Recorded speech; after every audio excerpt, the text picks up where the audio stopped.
Good evening, good afternoon, everybody. Thank you for letting me join this virtual forum. These are indeed extraordinary days. We had the opening of the UN General Assembly yesterday online and heard from some of the world leaders. And I think it is fair to say the world situation is a mess right now. I want to speak just a few minutes about COVID, which of course is on the top of mind everywhere, or at least should be, because we're still in absolutely the midst of a terrible global pandemic, which has disrupted everything. But I also want to speak a bit about global politics and its implications for the future and for India. Well, this pandemic is not in control, that is for sure. And what I want to raise very briefly is something that I think people know but really should focus on. And that is that the experience of this pandemic has been incredibly diverse across the world. And we're not learning adequately from the success stories. So I live in a country, the United States, where the pandemic continues to rage, where we have more than 200,000 deaths as of yesterday, crossing that official line, and where tens of thousands of people are being infected every day. In India, the situation is basically the same. There are each day around 90,000 new confirmed cases, and probably many times that if you take into account the cases that are not picked up by testing. There are more than 1,000 deaths per day. India now has more than 90,000 deaths and more than 5.6 million confirmed cases. And I would say, in general, the epidemic is not under control in India, and the case levels, though they fluctuate by the day or by the week, are rising, not falling. And India is in no way anywhere remotely close to this pandemic being over.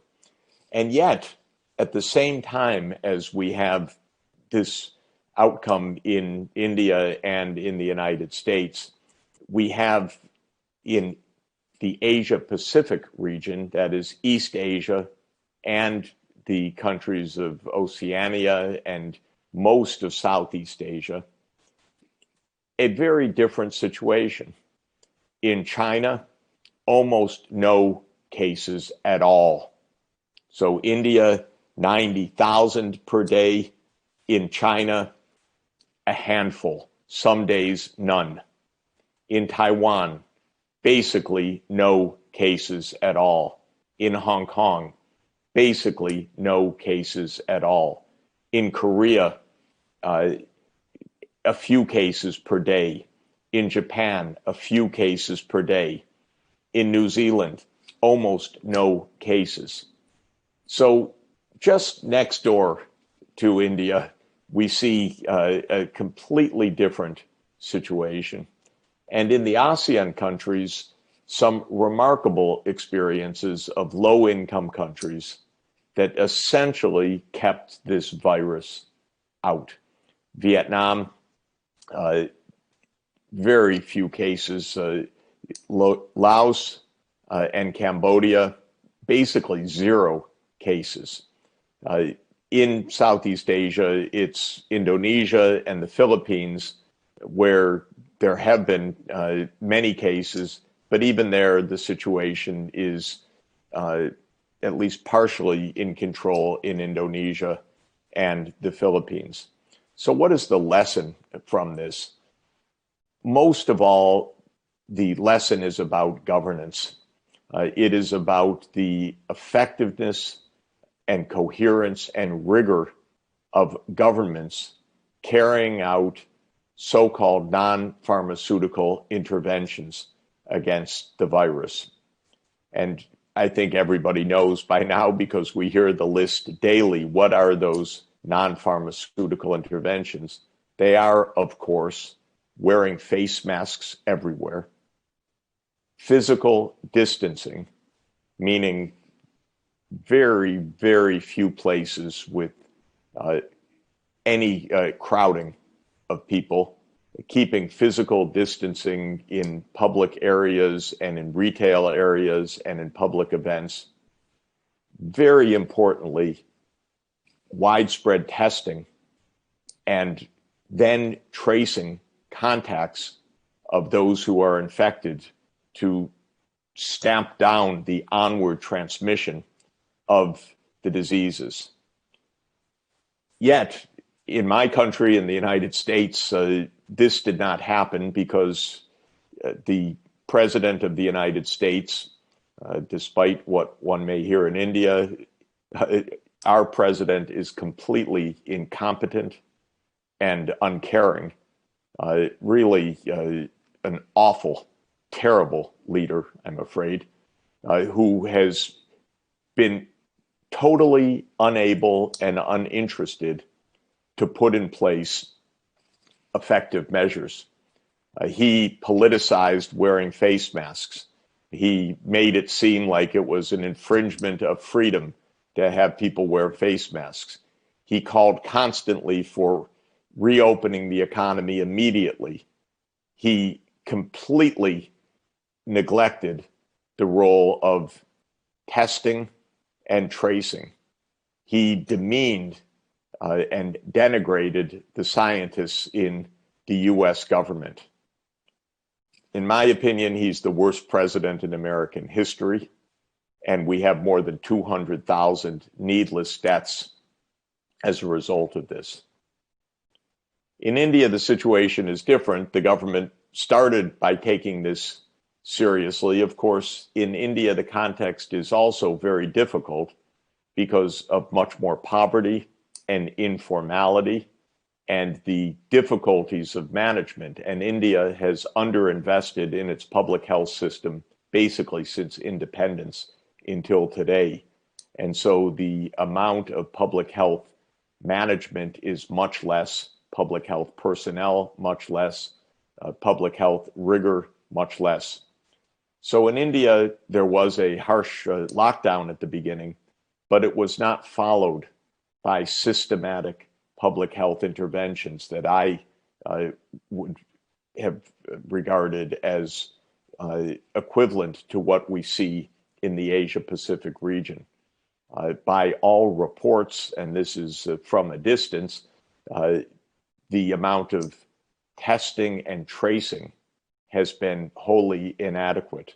In fact, contact tracing largely was suspended in many parts of India during the summer. Now India is opening up and easing restrictions further in the interests of the economy, but without the control of the pandemic. I personally doubt that this can be successful, because the idea that one can have an economic recovery at the same time as having transmission of around 100,000 cases per day or more seems to me to be very unrealistic. And so the lessons that we have globally are that when the leadership is weak and when the public health system is not aggressive and effective, the epidemic remains under control, remains out of control, and the economic recovery does not occur, even if that is the priority of government. People are getting sick, people are not spending, businesses are not investing, supply chains are disrupted, and the result is that there is no economic recovery. The country that is going to recover fastest and most dramatically in the world will actually be China. China is having a significant economic rebound because it brought the virus decisively under control. And I think that this will be true throughout the Asia-Pacific region in those countries that have successfully controlled the pandemic. So I would urge from afar and with all respect that India not give up on the public health measures, but use this warning sign of massive cases and massive deaths per day as the occasion to redouble the efforts on the non-pharmaceutical interventions and to be far more systematic than India has been in recent months on case testing, contact tracing, physical distancing, keeping a prevention on large gatherings, religious or social or cultural or sports events that can become major spreaders of the disease.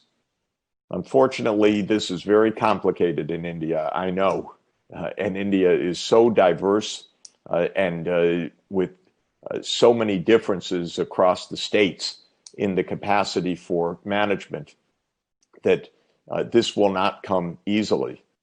But I do greatly fear, as I have from the beginning, that if this gets out of control in India, the consequences will be very, very dire.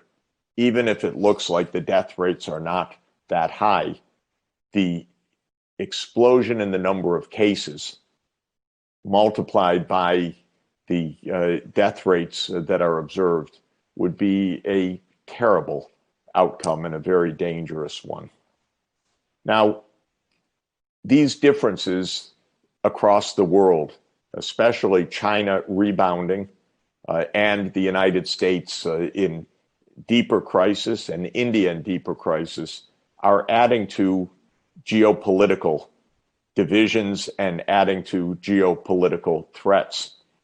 One of the responses of Trump to his failures to control the pandemic has been to lash out at China.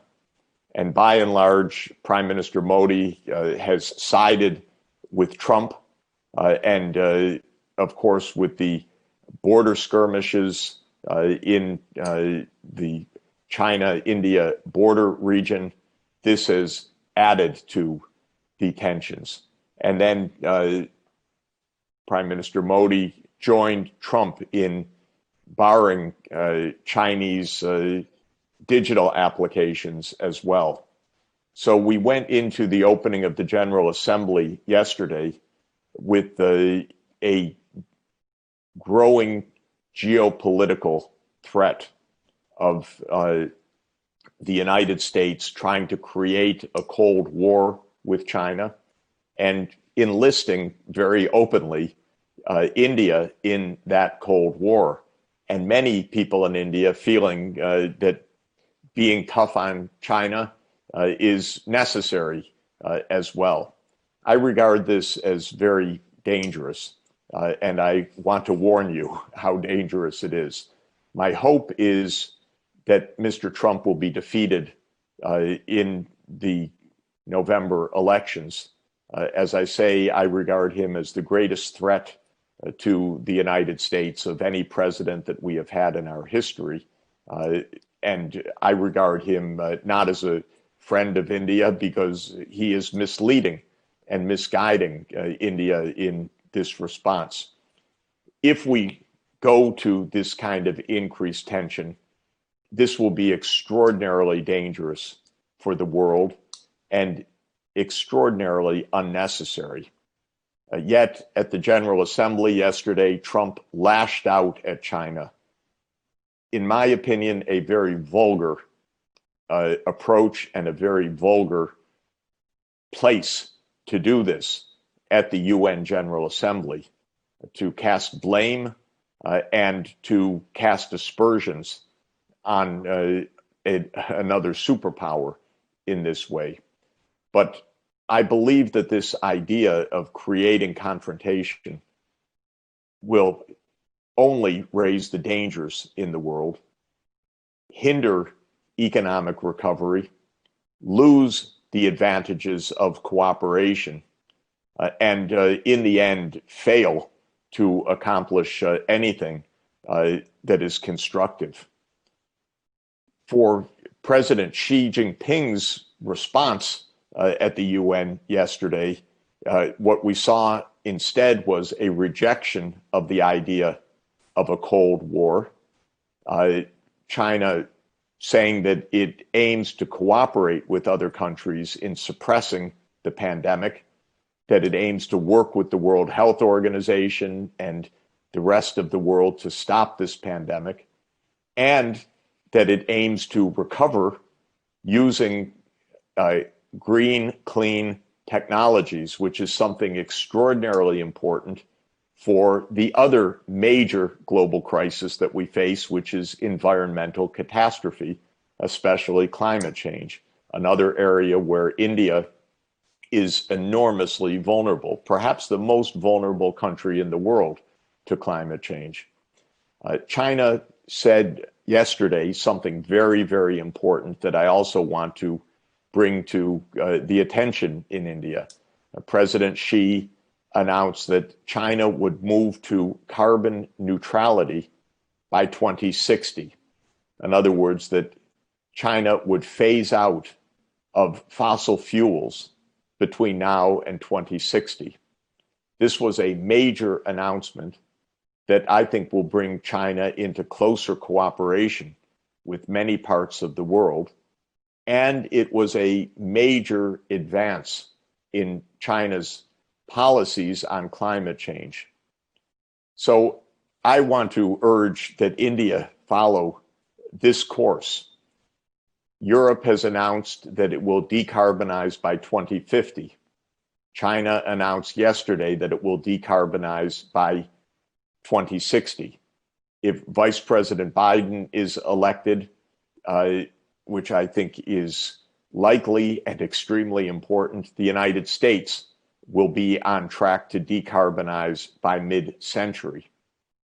India, which has huge stakes in this, should be following a similar course now of announcing a goal around mid-century for ending the dependence on fossil fuels, cleaning the air, and helping in India's part to ensure that the world transitions to safe, clean, green energy.